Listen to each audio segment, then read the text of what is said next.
জনবহুল রাজধানী ঢাকায় ল্যাম্পপোস্টের আলোতে ফুটপাতে হেঁটে করেন কেউ হকারি, অনেকেই জনাকীর্ণ এই ঢাকায় অলিতে গলিতে ভ্যানে করে বিক্রি করেন শাকসবজি, কেউ কেউ মৌসুমি ফল বিক্রি করেন লঞ্চ স্টিমারগুলোতে। এদের বেশিরভাগ মানুষগুলো খেটে খাওয়া মানুষ, যাদের দৈনিক আয় 400 থেকে 500 টাকা। কর্মব্যস্ত ঢাকা শহরে সারাদিন শ্রম দিয়ে নিম্ন আয়ের মানুষগুলো যখন খুব ক্লান্ত, তখন সূর্য পশ্চিম দিক থেকে আকাশে হেলে যায়।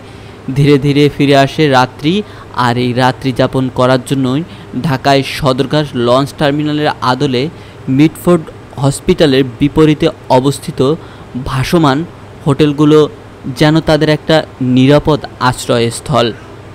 ভালো আর মন্দ বুঝি না, টাকা লাগবে তাই গাড়ি মুড়ি চালাই জায়গা থাকে।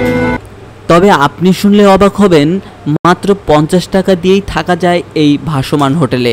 তাই তো স্থানীয়রা এটির নাম রেখেছেন স্বল্প আয়ের হোটেল। ভাসমান এই হোটেলগুলো প্রায় প্রতিটি দোতলা, উপরে নিচে মিলে প্রতিটা হোটেলেই 50টি ছোট ছোট কক্ষ রয়েছে। 3 শ্রেণীতে এই কক্ষগুলো পাওয়া যায়।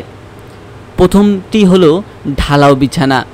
এটিতে অনেকটাই পাটাতনের উপর এই তোষকবিহীনভাবেই থাকতে হয়। লঞ্চের এই ঢালাও বিছানায় 5 জন করে থাকতে পারবেন। ঢালাও বিছানায় থাকতে হলে আপনাকে নিজের বিছানা নিয়ে আসতে হবে। ঢালাও বিছানার মূল্য মাত্র 50 টাকা, অর্থাৎ আপনি 50 টাকা হলেই এই ভাসমান হোটেলে রাত্রি থাকার সুবিধা পাবেন। তবে ভাসমান এই হোটেলে সিঙ্গেল কেবিন বেশি রয়েছে, কয়েকটি ডাবল কেবিনও আছে। এসব কেবিনের দৈর্ঘ্য 5 ফুট, প্রস্থ 3 ফুট। ডাবল কেবিনের প্রস্থ এবং দৈর্ঘ্য সিঙ্গেল কেবিনের চেয়ে কিছুটা বড়। সিঙ্গেল কেবিনে আপনাকে প্রতি রাতে গুনতে হবে 100 টাকা, আর ডাবল কেবিনে থাকতে হলে আপনাকে গুনতে হবে দৈনিক 150 টাকা। সিঙ্গেল বা ডাবল কেবিনগুলোতে বিছানার চাদর, বালিশ আর শীতকালের কম্বল দেওয়া হয় এই অল্প দামের হোটেলগুলোতে।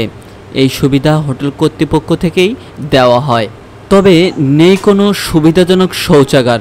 সাধারণত লঞ্চের মতোই এসব হোটেলের পিছনের দিকে রয়েছে 2টি ছোট্ট টয়লেট, যার মলমূত্র পড়ছে নদীতে, হচ্ছে নদী দূষণ। 4টি ভাসমান হোটেলের মধ্যে সবচেয়ে পুরনো হোটেল হচ্ছে ফরিদপুর মুসলিম হোটেল। এই হোটেলটি বর্তমান মালিক মোহাম্মদ মোস্তফা জাহান। ব্রিটিশ আমলে চালু হয় এসব হোটেল তখন ছিল জমিদারদের এবং অভিজাতদের প্রতীক।